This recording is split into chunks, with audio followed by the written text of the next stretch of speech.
Bollywood silver screen presenting project एल्मेनाक।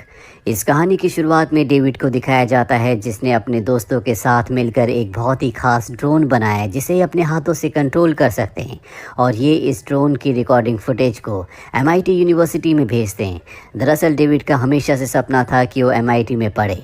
David का admission भी हो जाता है लेकिन वहाँ की फ़ीस बहुत ज़्यादा होती है जो डेविड की मॉम अफोर्ड नहीं कर सकती। दरअसल डेविड के पिता अब इस दुनिया में नहीं है और उसकी मॉम ये डिसाइड करती है कि वो डेविड को MIT में पढ़ाने के लिए अपने घर को बेच देगी, लेकिन डेविड ऐसा नहीं चाहता क्योंकि ये उसके पिता की आखिरी निशानी है। डेविड अब इसके बाद अपनी बहन के साथ ऊपर एटिक में जाता है जहाँ पर उसे अपने पिता का पुराना कैमरा मिलता है और जब वो उसे टीवी से कनेक्ट करके उसमें वीडियोस देखता है तो ये उसके 7th बर्थडे की होती है जब वो 7 साल का था और इसी उम्र में डेविड के पिता एक कार एक्सीडेंट में मारे गए थे।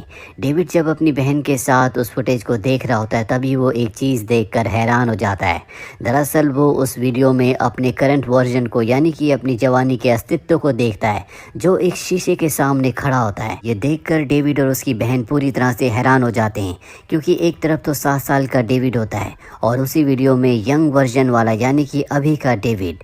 इसके बाद डेविड अपने दोनों दोस्तों को बुलाता है और उन्हें भी ये वीडियो दिखाता है। पहले तो उसके दोस्तों को लगता है कि ये एडिटिंग से किया गया है लेकिन डेविड उन्हें यकीन दिलाता है कि इसमें कोई एडिटिंग नहीं की गई और वीडियो में जो दूसरा डेविड है यानी कि यंग वाला उसने भी वही कपड़े पहने हैं जो इस वक्त उसने पहने हैं और अब उसके दोस्तों को भी यकीन हो जाता है। दरअसल डेविड के पिता US आर्मी के एक वैज्ञानिक थे जो US आर्मी के लिए घर पर ही काम किया करते थे और उनकी लैब नीचे बेसमेंट में होती है जहां डेविड के पिता की मृत्यु के बाद कोई भी नहीं गया होता।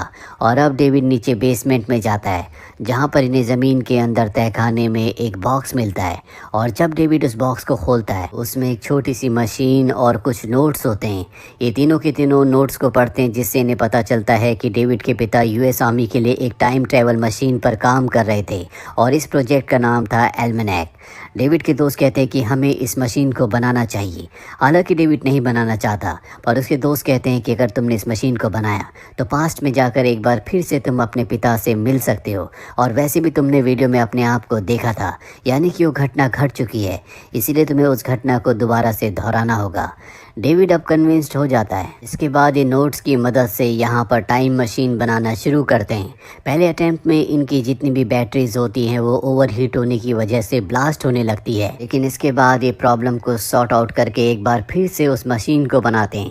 इन्हें पता चलता है कि इस मशीन की 6 हफ्ते पीछे जाने की कैपेसिटी है, इसीलिए ये इसे डिवाइड करते हैं ताकि ये 3 हफ्ते पीछे जा सके और 3 हफ्ते आगे आ सके। अगर इन्होंने ज़्यादा वक्त तक पीछे जाने की कोशिश की तो इनकी जो मशीन की सप्लाई है, जो पावर है, वो इन्हें सपोर्ट नहीं करेगी क्योंकि वो 6 हफ्तों से ज़्यादा हो जाएगी। और एक बार फिर से ये मशीन को स्टार्ट करते हैं जिससे आसपास की चीज़ें हवा में उड़ना शुरू हो जाती है और तभी वहाँ पर बैटरी फटती है। गिलास में जो पानी होता है जिसमें कलर है वो कलर डेविड के टी-शर्ट पर लग जाता है और जब वो अपने पिता के रिकॉर्डेड वीडियो को देखता है तो उसमें जो उसने अपनी सेल्फ को देखा था उस टी-शर्ट पर भी इसी तरह का रंग था। अब डेविड को समझ में आ जाता है कि अगर वो मशीन को अच्छे से यूज़ करना चाहता है तो उसे पावर फ्यूजन की ज़रूरत है जिसके लिए उसे हाइड्रोजन चाहिए होगा जो किसी भी इंसान को ऐसे नहीं मिल सकता। इसीलिए तीनों के तीनों स्कूल जाते हैं और वहाँ से हाइड्रोजन के छोटे छोटे सिलेंडर्स चोरी कर कर वापस आते हैं और अब ये एक बार फिर से मशीन को स्टार्ट करते हैं लेकिन बैटरी एक बार फिर से ब्लास्ट हो जाती है। तभी डेविड घर के बाहर देखता है जहाँ पर उसी के साथ पढ़ने वाली एक लड़की होती है जिसके ऊपर उसका क्रश होता है। दरअसल वो लड़की पार्टी में जा रही होती है और जब वो पार्टी में जाती है तो डेविड अपने दोस्तों के साथ जाकर उसकी कार की बैटरी को ले आता है और एक बार फिर से मशीन को स्टार्ट करता है।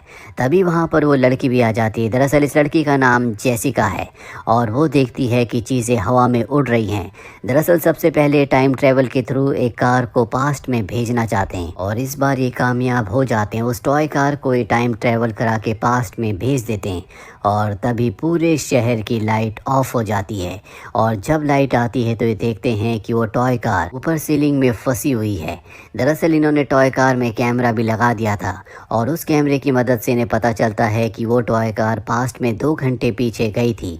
जेसिका को भी सब कुछ पता चल चुका है इसीलिए वो भी इनके साथ शामिल हो जाती है। वो डेविड से कहती है कि हमें चीज़ों को नहीं बल्कि खुद टाइम ट्रैवल करना चाहिए। हालांकि डेविड ऐसा नहीं करना चाहता, लेकिन वो उसकी बात मान जाता है। और अब ये मशीन की मदद से एक दिन पीछे जाते हैं, जहाँ पर डेविड अपने दोस्त के घर जाता है जो अभी इनके साथ टाइम ट्रेवल करके एक दिन पीछे आया है। और जब ये उसके घर जाते हैं तो देखते हैं कि वो सोया हुआ है, पर तभी उसकी आँख खुल जाती है। और जब वो अपने सामने अपने दूसरे रूप को देखता है तो इन दोनों की बॉडी गायब होना शुरू हो जाती है। पर इससे पहले कि ये गायब होते, डेविड और उसके सभी साथी वापस प्रेजेंट में आ जाते हैं। अब इन्हें एक बात समझ में आ चुकी है कि टाइम ट्रेवल करके पास्ट में एक ही इंसान के दो रूप नहीं रह सकते। अच्छी बात ये होती है कि इन्हें पता है कि अब ये टाइम ट्रेवल कर सकते हैं।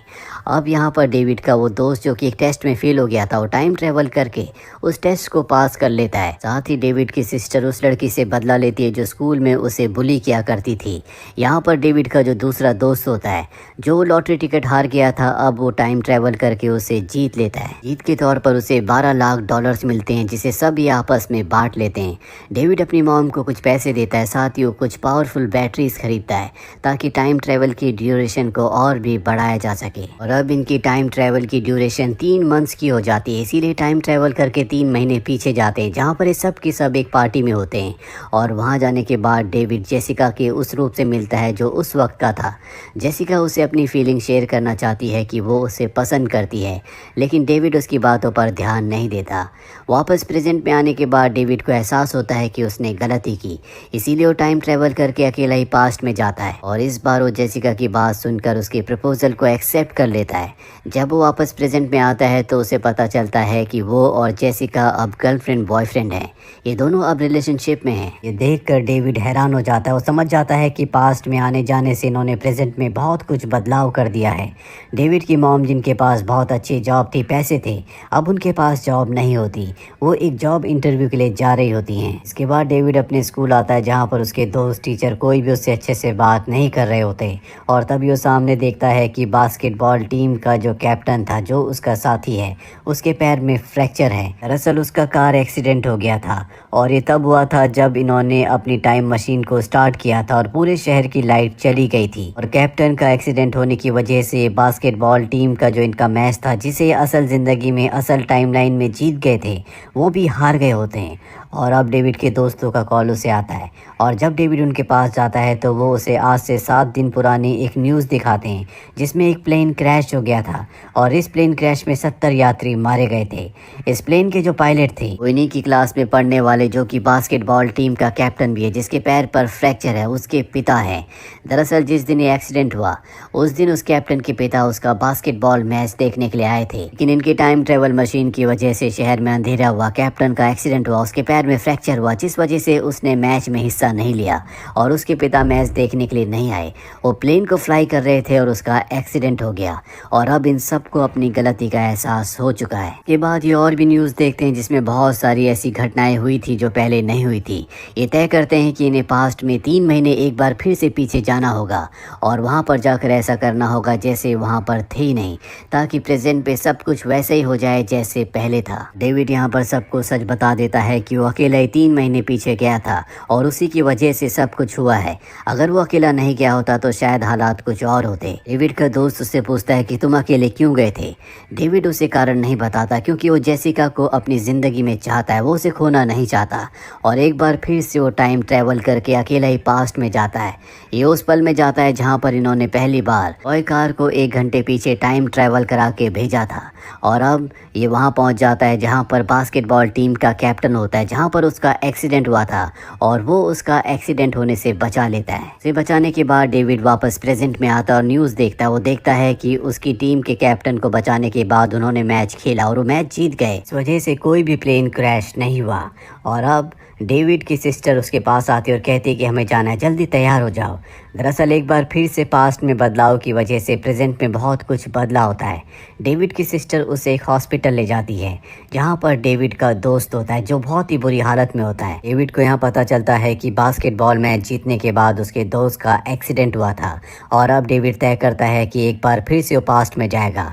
और जब वो पास्ट में उस पल में जा रहा होता है जहाँ पर उसके दोस्त का एक्सीडेंट हुआ था, तो जेसिका भी बेसमेंट प्रेजेंट में आ जाती है और गलती से वो भी उसके साथ पास्ट में चली जाती है। यहाँ पर जेसिका डेविड से कहती है कि हमने तय किया था कि हम में से कोई भी अकेले टाइम ट्रेवल नहीं करेगा। तुमने कितनी बार टाइम ट्रेवल किया है और तुमने अकेले टाइम ट्रेवल क्यों किया? डेविड जेसिका को बता देता है कि सबसे पहले अकेला टाइम ट्रेवल करके वो 3 महीने पीछे उस फेस्टिवल में गया था जहाँ पर इन दोनों ने एक दूसरे को प्रपोज किया था। और जेसिका समझ जाती है कि आज अगर वो उसके साथ है तो इन सब चीज़ों को उसने पास्ट में टाइम ट्रेवल करके बदला है, इसीलिए उससे नाराज़ हो जाती है। और तभी इस वक्त की जेसिका भी वहाँ पर आ जाती है और जब वो अपने दूसरे रूप को देखती है जो प्रेजेंट से इस वक्त में आई होती है तो दोनों ही यहाँ से गायब हो जाती हैं। और अब डेविड एक बार फिर से बेसमेंट पे जाता है और जेसिका को वापस लाना चाहता है, लेकिन वो टाइम ट्रेवल मशीन को अब स्टार्ट नहीं कर सकता क्योंकि हाइड्रोजन के जो सिलेंडर्स होते हैं वो पूरी तरह से एम्प्टी हो चुके हैं, उनमें अब हाइड्रोजन नहीं है। उसे कुछ भी समझ नहीं आता कि वो जेसिका को वापस कैसे लाएगा। और तभी उसके हाथ में जो की चेन होती है वो उसे देखता है जो जेसिका की होती है और तभी उसकी डोर बेल बजती है। जब वो बाहर जाता है तो वहाँ पर उसका दोस्त होता है और वो उसे बताता है कि जेसिका गायब हो गई, उसका कुछ पता नहीं चल रहा।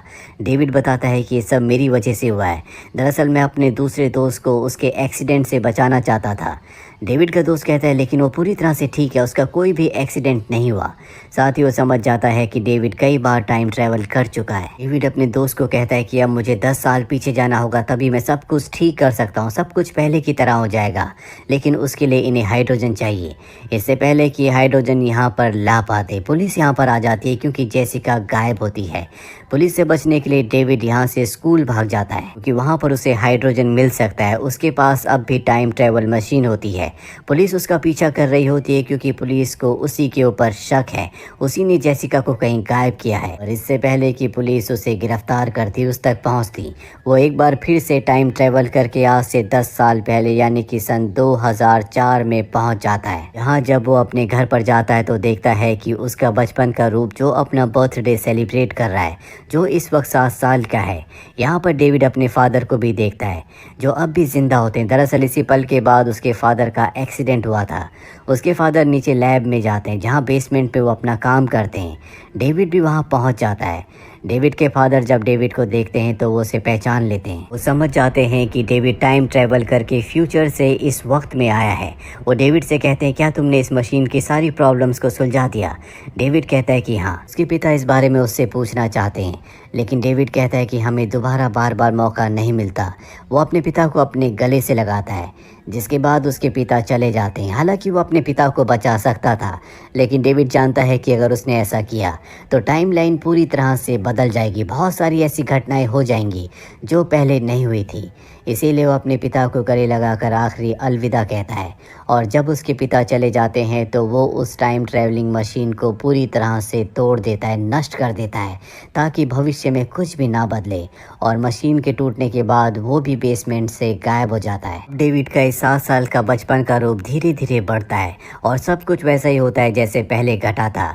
और हमें वो वक्त दिखाया जाता है जब डेविड अपनी सिस्टर के साथ ऊपर एटिक में गया था जहाँ पर वो इस बात से परेशान था कि उन्हें अब इस घर को बेचना है क्योंकि उसकी MIT की फीस तभी भरी जा सकती है। और यहाँ पिछली बार इन्हें अपने पिता का कैमरा मिला था लेकिन इस बार इन्हें यहाँ पर 2 कैमराज मिलते हैं। दरअसल आखिरी बार जब डेविड टाइम ट्रैवल करके 2004 में गया था तो वो अपने पिता का कैमरा भी वहीं ले गया था और वहीं छोड़ दिया था, इसीलिए उसे यहाँ पर 2 कैमराज मिलते हैं। और जब ये उस कैमरा की फुटेज को देखते हैं तो जैसे पिछली बार इन्हें बर्थडे पे छोटा डेविड और बड़ा डेविड दिखा था, इस बार नहीं दिखता। जिसका मतलब ये था कि ये जो टाइमलाइन है इसमें कभी भी इसके दोस्तों ने उस टाइम मशीन को बनाया नहीं, इसीलिए वो पास्ट में उसे नहीं देख पाते। और ये दूसरे कैमरे की फुटेज को देखकर हैरान हो जाते हैं जो टाइम ट्रैवल करने के बाद डेविड ने पास्ट में छोड़ दिया था। इसमें पास्ट में की गई बहुत सारी चीज़ें रिकॉर्डेड थी और अब डेविड को बहुत सारी चीज़ों का अंदाज़ा है। अगले दिन जब वो स्कूल जाता है तो जेसिका को देखता है जिससे वो बात नहीं करता क्योंकि वो बहुत ज़्यादा कॉन्फिडेंट नहीं होता और ऐसा ही पहले यानी कि जो असली टाइमलाइन था उसमें था। पर अब उसे पास्ट के बारे में बहुत कुछ पता है। वो जेसिका के पास जाता है। जेसिका उससे कहती है, क्या तुम मुझे कुछ कहना चाहते हो? डेविड कहता है, टेलीपैथी। जेसिका कहती है, मैं भी तुम्हें यही कहने वाली थी, तुम्हें कैसे पता? डेविड उससे कहता है, शायद हम दुनिया बदलने वाले हैं। हालांकि डेविड ने पीछे पास्ट में जाकर अपने पिता की पूरी रिसर्च पेपर को, हर चीज़ को नष्ट कर दिया था, लेकिन जो कैमरा वो छोड़ कर आया था उसकी फुटेज में उसने बहुत सारी ऐसी चीज़ें देख ली थी जिससे शायद उसे उस टाइम मशीन का अंदाज़ा अब भी है, इसीलिए उसने जेसिका से ये कहा था। और इसी के साथ ही फिल्म ये कहानी खत्म हो जाती